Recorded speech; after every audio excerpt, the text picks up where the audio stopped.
नमस्कार साथियों हम पढ़ रहे हैं शिक्षा मनोविज्ञान।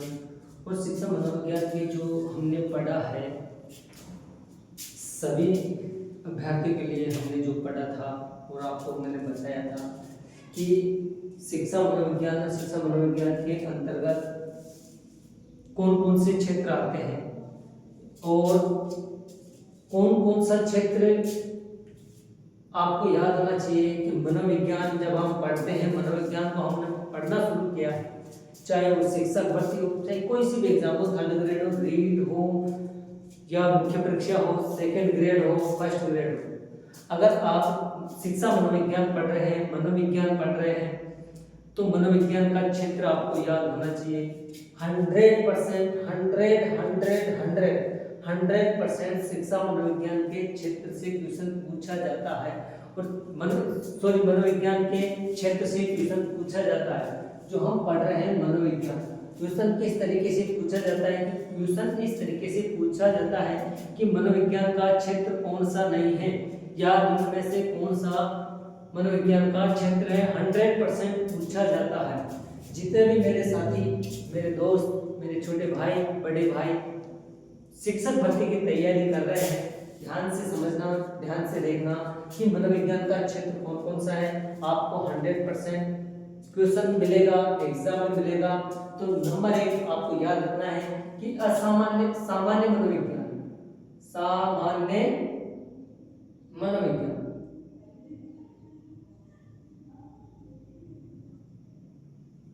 नंबर 1, अगर एग्जाम में पूछ लिया जाए कि निम्न में से कौन सा सुमेलित नहीं है, सामान्य मनोविज्ञान, असामान्य मनोविज्ञान, ऐसे मनोविज्ञान आपको याद होना चाहिए क्षेत्र।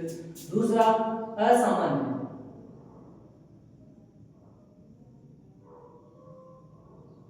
मनोविज्ञान। पिछली कक्षाओं में मैंने आपको बताया था, लेकिन आज फिर रिवीजन के लिए लिखवा रहा हूं। सामान्य मनोविज्ञान, असामान्य मनोविज्ञान, तुलनात्मक मनोविज्ञान।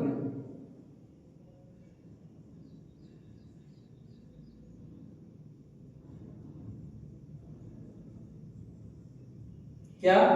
तुलनात्मक मनोविज्ञान। साथियों, तुलनात्मक, सामान्य मनोविज्ञान, असामान्य मनोविज्ञान, तुलनात्मक मनोविज्ञान, मनोविज्ञान का क्षेत्र। साथियों, विकासात्मक मनोविज्ञान,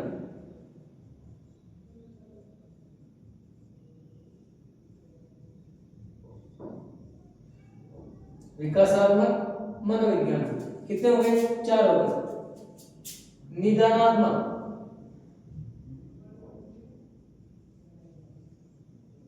या उपचारात्मक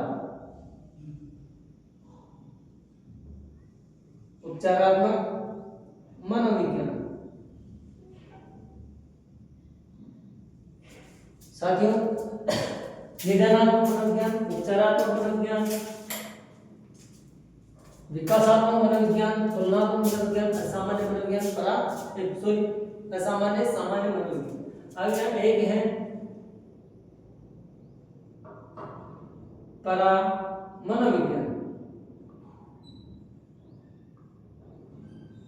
एक है औद्योगिक मनोविज्ञान।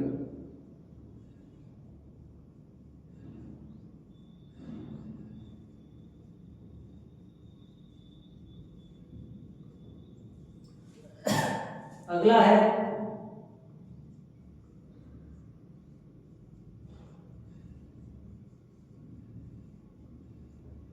ये मनोविज्ञान के क्षेत्र साथियों हम पढ़ रहे हैं कि निम्न में से कौन सा मनोविज्ञान का क्षेत्र नहीं है या मनोविज्ञान किस क्षेत्र में नहीं पाया जाता है।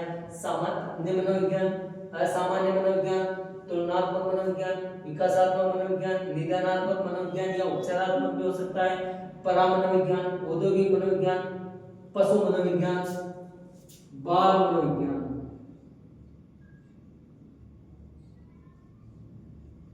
बाल मनोविज्ञान। साथियों, किशोर मनोविज्ञान,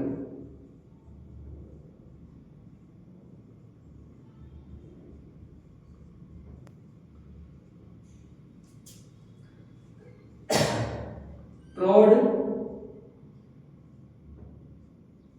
मनोविज्ञान।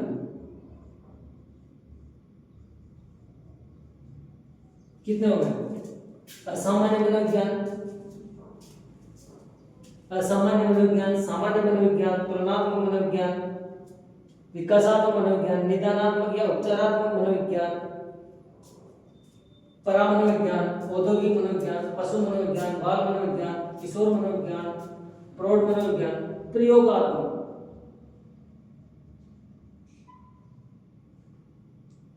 मनोविज्ञान। 1 2 3 4 5 6 7 8 9 10 11 12 शिक्षा मनोविज्ञान।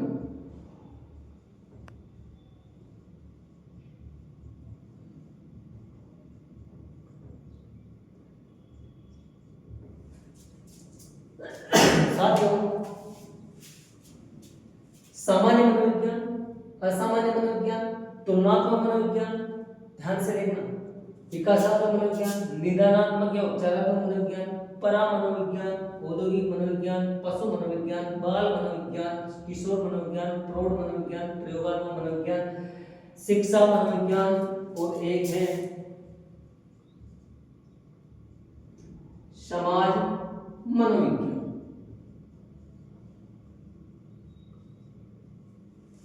अब साथियों, क्वेश्चन कहां से आता है, कैसे आता है, थोड़ा सा डिटेल्स कि मनोविज्ञान, सबसे पहले तो आपको याद है हमने अध्ययन किया था कि मनोविज्ञान क्या है।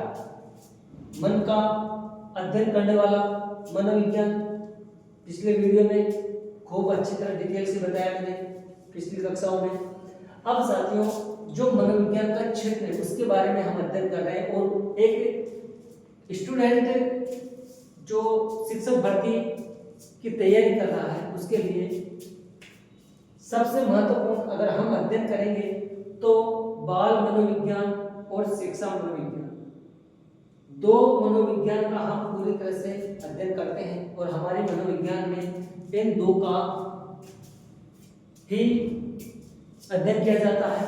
बाल मनोविज्ञान एक अध्यापक बालक को कैसे समझता है, बालक का विकास कैसे करता है, किस तरीके से उसे बालक के विकास में योगदान देना है और एक अध्यापक का बालक के विकास में क्या योगदान होता है। जब मनोविज्ञान के साथ शिक्षा को जोड़ा जाता है तो शिक्षा मनोविज्ञान हो जाता है। शिक्षा का मनोविज्ञान के क्षेत्र में, मनोविज्ञान का शिक्षा के क्षेत्र में क्या योगदान है। शिक्षा मनोविज्ञान का एक व्यक्ति के विकास में, व्यक्ति विकास है यानी कि बाल मनोविज्ञान, और बाल मनोविज्ञान के अंतर्गत साथियों एक बालक का विकास होता है।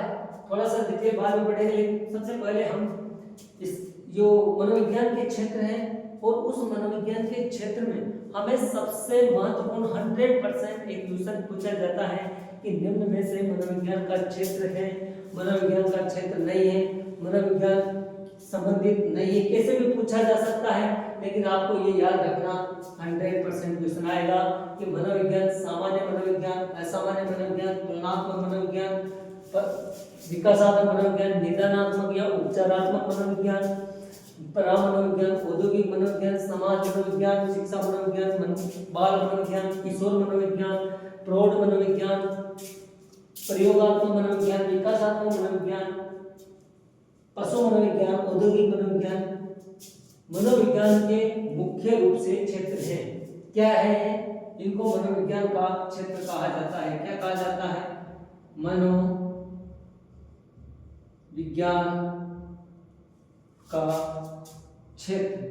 अब साथियों हम अध्ययन करेंगे इस मनोविज्ञान के क्षेत्र में एक शिक्षक भर्ती जो हमारा सिलेबस है उसमें सबसे ज्यादा बाल मनोविज्ञान और शिक्षा मनोविज्ञान का अध्ययन करते हैं।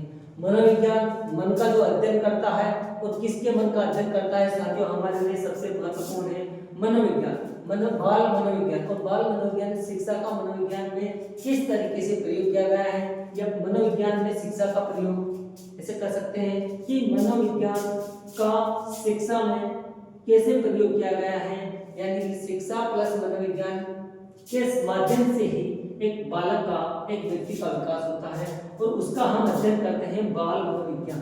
साथियों बाल मनोविज्ञान, अब बाल मनोविज्ञान क्या है? मनोविज्ञान का क्षेत्र है। बाल मनोविज्ञान क्या है? बाल मनोविज्ञान में हम किसका अध्ययन करते हैं? इन सभी क्षेत्र बाल मनोविज्ञान जो मनोविज्ञान के क्षेत्र हैं 14 मैंने आपको 13-14 जो क्षेत्र बताए हैं, सामान्य मनोविज्ञान, असामान्य, तुलनात्मक, विकासात्मक, निदानात्मक, परा, औद्योगिक, पशु, बाल, किशोर, प्रौढ़ और प्रयोगात्मक शिक्षा और समाज मनोविज्ञान जो है उनमें सबसे महत्वपूर्ण हमें समझते हैं। मैं समझता हूँ कि बाल मनोविज्ञान सबसे महत्वपूर्ण है और बाल मनोविज्ञान का अध्ययन हम करेंगे तो सबसे पहले हमें मनोविज्ञान को समझना होगा। मनोविज्ञान के बाद में शिक्षा का मनोविज्ञान में किस तरीके से प्रयोग किया गया है और उसके बाद में बाल मनोविज्ञान है। बाल मनोविज्ञान एक बालक का या एक व्यक्ति का विकास। अब व्यक्ति का विकास कैसे होता है? सबसे पहले उसकी गर्भावस्था होती है, गर्भावस्था होती है साथियों, गर्भावस्था यानी कि एक बालक हो, एक व्यक्ति हो जो जब गर्भ धारण करता है तब से उसका विकास प्रारंभ हो जाता है। कब से? गर्भ धारण करता है तब से उसका विकास प्रारंभ हो जाता है और जीवन पर्यंत विकास चलता रहता है। दूसरी अवस्था बाल्यावस्था के बाद बाल्यावस्था हो जाती है, शिशुअवस्था,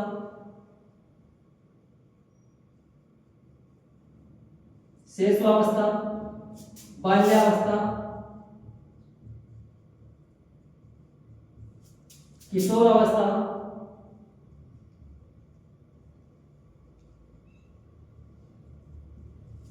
प्रौढ़ावस्था,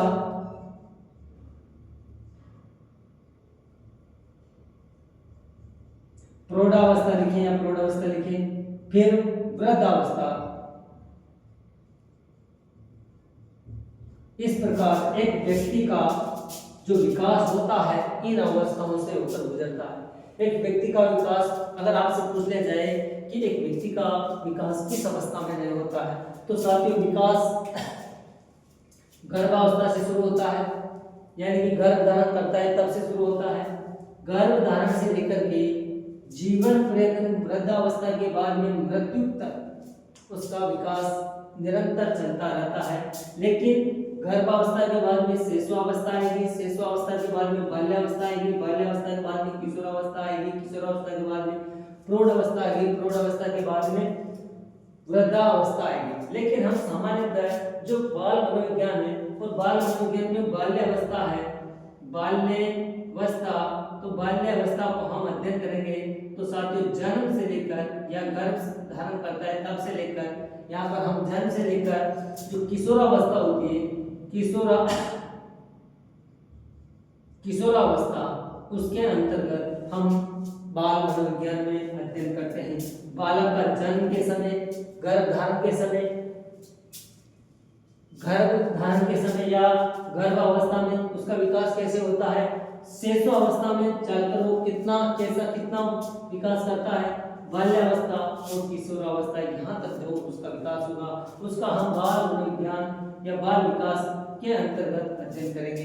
तो साथियों आपको याद करना है कि मनोविज्ञान का जो क्षेत्र है उसमें हम कल पढ़ेंगे मनोविज्ञान का क्षेत्र में बाल मनोविज्ञान का कल हम अच्छी बारीकी से अध्ययन करेंगे। लेकिन उससे पहले मैं आपको बता दूं कि मनोविज्ञान का जो क्षेत्र है, मनोविज्ञान का जो ये क्षेत्र दे रखा है, मनोविज्ञान का क्षेत्र ये 12 मैंने 14 12 13 14 जितने भी पॉइंट इनको याद कर लेना है कि सामान्य मनोविज्ञान, असामान्य मनोविज्ञान, तुलनात्मक मनोविज्ञान, विकासात्मक मनोविज्ञान, निदानात्मक मनोविज्ञान, परा मनोविज्ञान, औद्योगिक मनोविज्ञान, पशु मनोविज्ञान, बाल मनोविज्ञान, किशोर मनोविज्ञान, प्रौढ़ मनोविज्ञान, प्रयोगात्मक मनोविज्ञान, शिक्षा मनोविज्ञान और समाज मनोविज्ञान। इनके बिना मनोविज्ञान का अध्ययन करना अधूरा है।